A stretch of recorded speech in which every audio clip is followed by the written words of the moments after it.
So one of the bigger storylines this offseason is what's going to happen with Tua, the Miami Dolphins, in terms of a contract extension. It's kind of been back and forth. What is Tua worth? Is he going to get the big money? This is tweeted out a few days ago, which is I look on Spotrac, the numbers are different now. So I don't know if someone got the numbers wrong initially or they changed. But initially, when I saw the report, it said per Spotrac, there was projected for Tua to get a 4-year, $220 million deal, which if you do average that out, I believe it comes out roughly around $55 million a year, which would put him at the top of the list, essentially at the top of the list of quarterbacks for big money.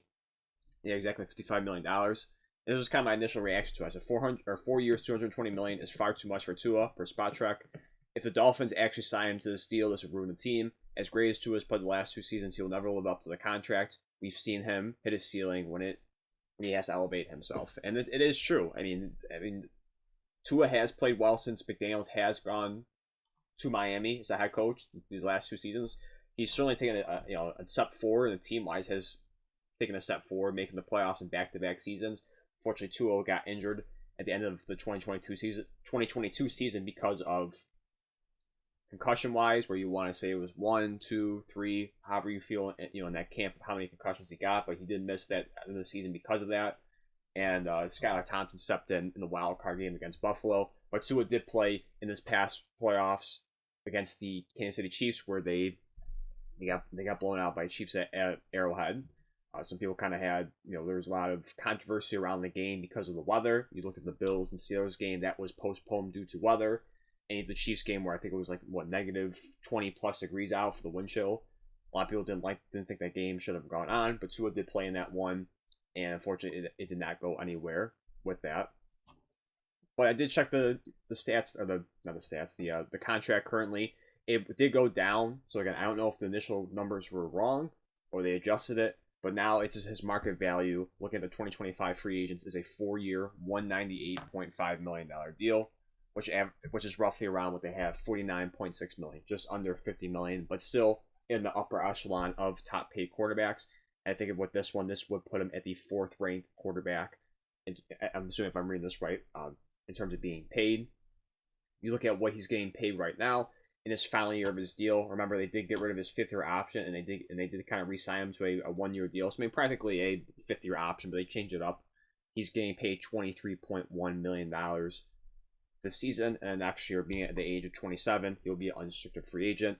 Worst comes to worst, he'll get franchise tagged in this one, but we'll get into that in a second.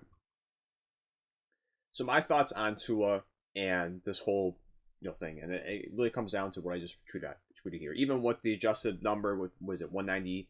What did I say? 198? Was it? Here you go.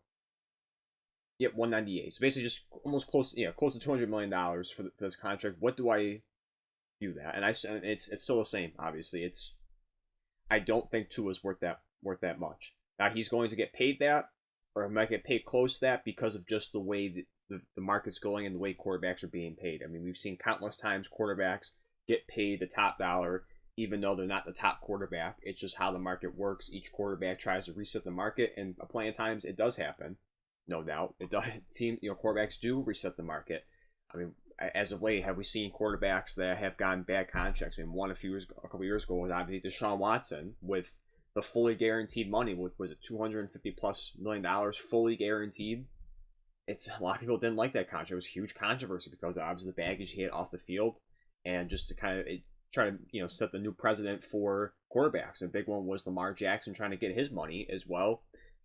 He didn't get that fully guaranteed deal, but he did get a great contract out of it. Another one too, not even in terms of the top 5 paid quarterbacks, but Daniel Jones getting paid around $40 million a year for being average. So I mean, there's plenty of instances where quarterbacks do get overpaid, even though they are not the top quarterbacks in obviously the NFL. But it happens, and for Tua's sake, has he deserved it? Has he earned it? Again, if you look at the last 2 seasons under McDaniels, he has put up decent stats. I mean, you look at this past season in 2023, where he had by far a career year. He made the Pro Bowl. He led the NFL in passing. And if you look at his stats, he had, of course, 4,679 yards, 29 touchdowns, 14 interceptions. PFF gave him a 88.4 for overall grade. Passing was 90.2 and rushing is 28.5. But Tua is not really a dual threat quarterback. He can run if need be, but he is more of a pocket passer in that sense. Again, you look at Thomas was ninth in the NFL. Passing yards was first. 20 touchdowns was tied for fifth. Interceptions was tied for fourth. It was a little bit up there, but certainly a improvement from last year with 3,500 passing yards, 25 touchdowns, 8 interceptions. On the stats, the passing to interceptions was a little bit better. And you look at it and you say maybe last year was better if he didn't projecting it if he didn't get hurt. But again, I think he certainly has stepped up and played well in the last 2 seasons under Mike McDaniels, and this was the quarterback he definitely needed because Flores and just in the organization, previously his first couple of years just didn't want him. They didn't care for him. It wasn't the right quarterback, and it was just a very tough situation. And he had to go through all the countless questions about is Deshaun Watson coming to Miami every single week. He had to answer that. So he finally gets a coach that loves him, that supports him, that believes in them. Again, at the last 2 seasons, he has played well, but does he does he deserve the contract? And I don't think so. Will he get the contract or close to it? I think unfortunately yes, because the Miami Dolphins just don't have any other options to go to. Some people thought maybe this past draft they could have gotten a quarterback because of the contract situations. I mean, some people kind of pointed to Michael Penix as a candidate, but unfortunately he went much higher than people expected to a team that didn't need a quarterback right now in Atlanta. But there was talks about maybe the team trying to draft a quarterback because of just the uncertainty of being able to get a contract done for Tua. But also too, it is going to wreck the team. And no doubt, this is not just solely on Tua.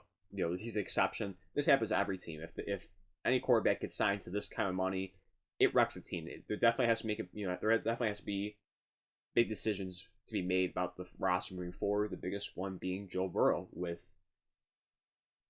you have T. Higgins on a 1-year deal and a franchise tag. We don't know what's going to happen with that. It looks most likely he's going to play the final year of the franchise tag. I doubt they'll redo it again, or re-franchise tag him again for the second time after the season. So this will be his final year in Cincinnati. They just got rid of Joe Mixon in the offseason, so you have Jamar Chase still. So again, it's you have to work your way around that big contract, and certainly Miami will be a team that will have to do that. And he's still relatively young too, just turned 26 years old. But it's you have to look at the other pieces around him with Tyreek Hill. You gotta look at Jalen Waddle. Can you get into a contract extension? You lost already big names already, with the biggest one being Christian Wilkins. That was a huge loss from the defensive line. You look at other people too, like Jalen Ramsey. You lost Xavier Howard as well. So I mean, it goes along, all across the board. They just signed Raheem Mostert, where he might be a cut candidate after the season ends. So there's gonna be a lot of tough decisions, and I think when it happens, this contract's gonna backfire on Tua, unless Mike McDaniels can really quickly retool this offense and get it back to what they had, pre-contract for Tua. If this does happen, of course, I doubt they're gonna find a Tyreek Hill replacement or someone just as good as them, but there's gonna be tough decisions, and I worry about when they give him that contract, if they do, and they start taking those pieces around him, he's not going to live up to it. He isn't. I'm sorry. He is very limited in his size, and again, for what he's done so far, he's had a great career. We look at one-time Pro Bowler, one-time passing leader, one-time passer rating leader in 2022. He's had just under 2,700 passing yards, 81 touchdowns, 37 interceptions, just under 67% completion percentage, 97.1 passer rating. Again, the PFF overall rankings have gone up every single year. So he has shown you improvements every single year, which is obviously what you want in a quarterback. In 2020, in his rookie year, he started at 65.4, goes up to 68.3 in 21, 81.9 in 2022, and this year, 88.4, what you see on screen right now. But he is just, to me, when you're going to give that guy a contract, and I guess you can say any quarterback that gets that money is being overpaid, but he has to have something else, when the team starts to fall apart around them, and they can't keep that core together. A quarterback has to, rise up and above that. And for me, it's like the physical tools. Like you look at someone like Josh Allen, Mahomes, Lamar, where they have more to their game, where they can kind of elevate the team around them if they're lacking in certain areas at the positions. For me, Tua, I just don't see that. He's not a mobile quarterback. He is small. He doesn't have the strongest arm. It's a good arm, but not the strongest arm. he needs offense. He definitely needs a strong offensive line. So and of course they lost our guard too, Hunt, to Carolina. He got paid $100 million for his new contract. I just worry for Miami Dolphins' sake that if they give him this contract, he won't deliver. He's not, doesn't mean he's a bad quarterback, but it just means he's not in the upper echelon where he's a quarterback that can really carry you in moments. Did Tua have that flashes like that here and there? Absolutely. I think the biggest one was, what comes to mind, I think it was early in the season against the Chargers where he led a game-winning drive. So he certainly has that capability, but it's very tough to give him that contract, especially when you look at the last game of the season, the playoffs, which gave left a bad taste in a lot of Miami Dolphins fans' mouths. You look at it, it wasn't good overall ranking, 58.7 if you go off of PFF. You look at passing yards, just under 200 yards passing, 1 touchdown, 1 interception. You had 46 dropbacks. Rushing snaps, again, not a mobile quarterback at all, so don't look at that, even though he had a 70.7 in that one. Passing was down at 55.5. It's just, I don't feel comfortable giving Tua that money. But I feel like we talked in the beginning with quarterbacks just getting the money because they're available. And it's a quarterback-driven league.